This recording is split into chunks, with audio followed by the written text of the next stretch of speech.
Welcome to the third episode of Mrs. Bowers Analyzes Poetry with you. It's what I have to do since I can't hang out with you in the classroom, and so I'm going to walk you through a typecast of a poem in order to help you better understand it. I am hoping that you've tried to tackle this on your own and that you're using this as a resource to kind of double check your own answers and your own responses. Remember that poetry is subjective, and so if you can support it by the words and images in the poem, you can convince me that your analysis is correct. We'll see how we do today. So today's poem is Perhaps the World Ends Here by Joy Harjo. If we're going to use the typecast methodology of analyzing the poem, we start with the title. Perhaps the world ends here. That's uplifting. Not really. Apocalypse, the end of days, everything's over. These are the things that come to mind when I read the title. So now we're going to read the poem, and then we'll break it down with paraphrase. The world begins at a kitchen table. No matter what, we must eat to live. The gifts of earth are brought and prepared, set on the table. So it has been since creation, and it will go on. We chase chickens or dogs away from it. Babies teethe at the corners, they scrape their knees under it. It is here that children are given instructions on what it means to be human. We make men at it, we make women. At this table, we gossip, recall enemies and the ghosts of lovers. Our dreams drink coffee with us as they put their arms around our children. They laugh with us at our poor falling down selves, and as we put ourselves back together once again at the table. This table has been a house in the rain, an umbrella in the sun. Wars have begun and ended at this table. It is a place to hide in the shadow of terror, a place to celebrate the terrible victory. We have given birth on this table and have prepared our parents for burial here. At this table we sing with joy, with sorrow. We pray of suffering and remorse. We give thanks. Perhaps the world will end at the kitchen table while we are laughing and crying, eating of the last sweet bite. I like this one. Okay, so let's see. The world begins at a kitchen table. No matter what, we must eat to live. Well, let's see. We read The Omnivore's Dilemma, and we know so much revolves around what we eat. We also know that a lot of our lives are spent in the kitchen. We talk about that when we have family over. Everybody seems to congregate, join together in the kitchen. No matter how many rooms you have in your house, everybody's standing around the table or around the island chatting. So there's that. The gifts of earth are brought and prepared, set on the table. So it has been since creation, and it will go on. When we say so it has been since creation, they're saying dawn of time. I'm saying my family history, your family history, right? Everybody sits down at the kitchen table. Everybody's sitting down around a table at some point in your family homes. We chase chickens or dogs away from it. Babies teethe at the corners. They scrape their knees under it. Why would we bring babies up when we're talking about the table? I think part of it is the idea of it's not just for the adults. At Thanksgiving, we always had an adult table and a kiddie table. But eventually you cycle into the adult table, maybe. I don't know if you're there yet. I'm almost there. So babies teethe at the corners. They don't even have teeth yet. When you're teething, it's when they're starting to burst through the gums.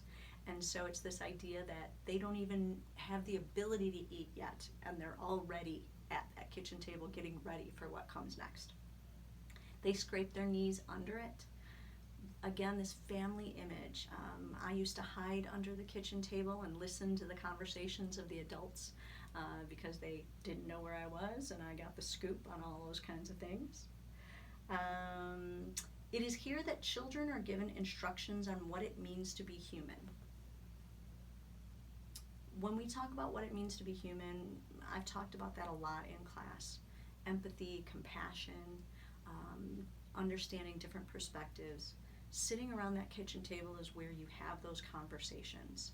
The conversations where you talk about what's going on in the world and how we treat one another, even as basic as which fork to use or how to hold a knife. These are how to become a person, and part of that is the experience of that gathering. We make men at it, we make women. Again, if we go back to this idea of the kiddie table and the grown-up table, once you make that transition to the big table, you're having different kinds of conversations. You grow up at that table. And again, it doesn't have to be a literal kitchen table. This is a metaphor, right? One of those literary devices that we're talking about. It's a metaphor. At this table, we gossip, recall enemies, and the ghosts of lovers. Yes, we talk about everybody and everything, especially, the one that got away. These are the kinds of things. Sometimes the kids go and play in the other room and they're watching TV, and all the moms and grandmas and aunts are sitting around, scooping about everybody else in the family. That's what they're talking about. Our dreams drink coffee with us as they put their arms around our children. So this is a really beautiful image, and it may not be as beautiful to you because you're the children in this and I'm the person who's dreaming. Our dreams drink coffee with us as they put their arms around our children. No, dreams are not literally grabbing a cup of coffee and sitting there and putting their arm around our kid. However, when I'm sitting at that kitchen table at breakfast and I'm drinking a cup of coffee and I'm looking into the eyes of my son or my daughter, and I'm thinking about their lives and what comes next, yeah, my dreams are wrapping themselves around them. They laugh with us at our poor falling down selves and as we put ourselves back together once again at the table. So they is referring to the dreams because our dreams are the ones who are drinking coffee and putting their arms around us. And it says that the dreams laugh with us at our poor falling down selves. There's a big difference between laughing with and laughing at. When we're laughing with someone, it's like, oh my goodness, I can't believe you did that. Our dreams are laughing with us because they realize everybody's going to fall down. Everybody's going to make a mistake. Everybody's going to have an obstacle. It's okay. And they laugh as we put ourselves back together once again at the table. It's never over, right? You get up, you try again, and you get better. And you pull yourself together at this table. This table has been a house in the rain, an umbrella in the sun. Again, your table is not literally your house, but it can be a house in the rain. When you talk about a house in the rain, what are you saying? You don't want to be stuck outside alone getting rained upon, right? So it's a shelter. That's what they're saying. It's also saying an umbrella in the sun. And you're like, wait a minute, don't I need the umbrella for the rain? Yes. However, you also need a little bit of an escape from the burning hot sun that is glaring upon you. Again, it's that idea of shelter and protection. Wars have begun and ended at this table. It is a place to hide in the shadow of terror, a place to celebrate the terrible victory. In paraphrasing this stanza, I think we can look at it on two levels.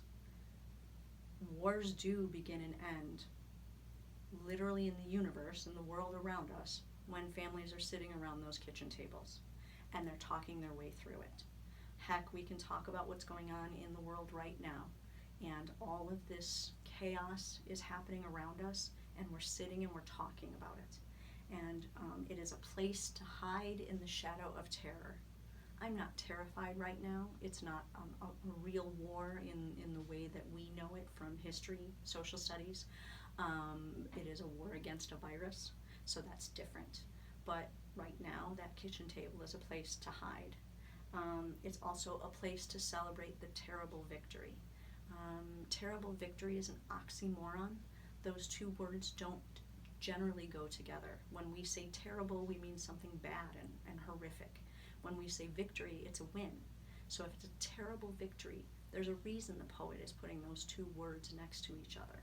Terrible victory, yeah, you win wars, but somebody has to die for us to win wars, and land has to be destroyed, and people's lives are upturned. Same thing with what's going on right now. Yes, eventually we will get to a point where we'll be back to what was normal. But there will be a lot of loss that has happened by the time we arrive at the end of this, and so it's a victory, but it's a terrible victory. We have given birth on this table and have prepared our parents for burial here. Do I think that there are actual women giving birth on this kitchen table? I do not. Could it happen? Sure, but I don't think that's what's going on here. When we're giving birth on this table and we are preparing our parents for burial, we're also not, a mortician slapping our parents onto a table and, putting on the makeup and getting them ready for viewing. That's not what's happening. It's the idea of the planning, the conversations, right? So you're sitting at that table 9 months pregnant. Well, you're not because you're children, but you get the idea. Someone who is 9 months pregnant is sitting at that table talking about what comes next. Or maybe your mom and dad lose a parent, and so they're sitting around that table with their family discussing, how do we handle this? What do we do next? At this table, we sing with joy, with sorrow. We pray of suffering and remorse. We give thanks. I want you to look at the paradox. Okay, so a paradox is different than an oxymoron. An oxymoron is when you have two words right next to each other that have a contrast, that don't seem to make sense together, like terrible victory. A paradox is when you have two ideas in the same sentence that don't seem to make sense, but when you look at them again, they do. So, at this table, we sing with joy, with sorrow. How do you sing with joy and with sorrow? Singing with joy is obvious, right? You're happy. It's the happy birthday song. With sorrow, it's a melancholy singing, right? It's sitting around talking about Uncle Ted, who's been gone forever, but you're sad and happy because you had time with him, but then you miss him, that kind of thing. We pray of suffering and remorse. Suffering, yikes. That's pain. Remorse is feeling bad about something that you've done, and so you're praying about it. You're praying about what you've gone through, and you're praying about what you've put other people through. Is it literal prayer at the table? Maybe, sometimes, but it's also probably just sitting there and processing your emotions. We give thanks. We have a whole holiday built around that table and giving thanks in this country, and so Thanksgiving is that thing. But a lot of families each night will bless the food, thank their creator, the being that they believe in, for what they're about to receive and what they have. So yeah, there's a lot of prayer, literally as well as figuratively, right? So I may not be saying a prayer at my kitchen table, but I might look over at my two kids and gratitude floods through me as I see them coloring and sharing crayons or something. Last stanza. Perhaps the world will end at the kitchen table while we are laughing and crying, eating of the last sweet bite. In the very beginning, when we looked at the title, all I could see was the end of the world being the apocalypse and the worst thing ever. By the end of this poem, looking at this last stanza, it doesn't seem like the worst thing ever. It's okay. So I live my life, and by the end of it, I've shared everything around this table, and I'm laughing and crying, and I'm taking that last bite of life.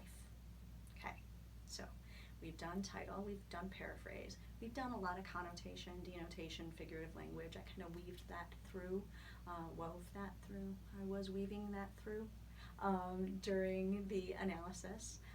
Attitude, tone.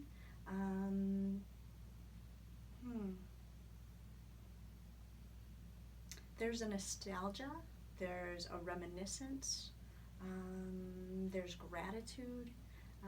There's a lot of images and ideas in here that suggest that this negative idea of the world ending isn't, because of all the beauty that we have before it ends. That's what I get. Shifts, I think we get a little bit of a shift when we move to the stanza where it says, "Wars have begun and ended at this table." Before that, all of the stanzas were pretty easygoing. You know, we're talking about families, we're talking about babies, we're talking about kids learning how to, I don't know, use their napkin. But by the time we get to the idea of war, that's a lot bigger than just what normally happens around a table. So there's a shift there. T, let's go back to the title. I think we already did that when we looked at the last stanza. And then theme. Well, I think we have to realize that that kitchen table that is referred to throughout the entire poem is not literally a kitchen table, that it is the table of our lives.